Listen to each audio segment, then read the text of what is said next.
RCB IPL cricket அணியோட வெற்றி கொண்டாட்டத்துல நெரிசல்ல சிக்கி 11 ரசிகர்கள் பலியான சம்பவத்துக்காக அந்த அணியோட நிர்வாகம் மீது கிரிமினல் வழக்கு பதிவு செய்ய கர்நாடக அமைச்சரவை கூட்டத்துல ஒப்புதல் வழங்கப்பட்டிருக்கு.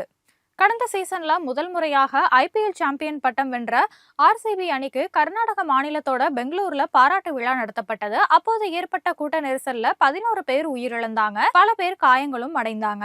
இந்த சம்பவம் தொடர்பாக ஆர்சிபி அணியின் நிர்வாகிகள் சிலர் கைது செய்யப்பட்டனர். நாடு முழுவதும் பெரிய பரபரப்பை ஏற்படுத்திய இந்த சம்பவம் தொடர்பான விசாரணை அறிக்கை கர்நாடக அரசிடம் சமர்ப்பிக்கப்பட்டது.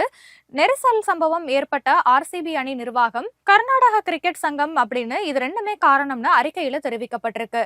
கர்நாடக போலீசார் உரிய பாதுகாப்பு ஏற்பாடு செய்யல அப்படின்னு குற்றம் சாட்டப்பட்டது. எனவே ஆர்சிபி அணி மற்றும் சம்பந்தப்பட்ட போலீசார் மீது கிரிமினல் வழக்கு பதிவு செய்ய கர்நாடக அரசுக்கு பரிந்துரையும் செய்யப்பட்டது. இதன் தொடர்ச்சியா நடைபெற்ற கர்நாடக அமைச்சரவை கூட்டத்தில் ஆர்சிபி அணி நிர்வாகம், கிரிக்கெட் சங்கம் ஆகியவை மீது நடவடிக்கை எடுக்க தீர்மானிக்கப்பட்டது. ஆர்சிபி அணி மீது கிரிமினல் வழக்கு தொடுக்கவும் ஒப்புதலும் வழங்கப்பட்டது.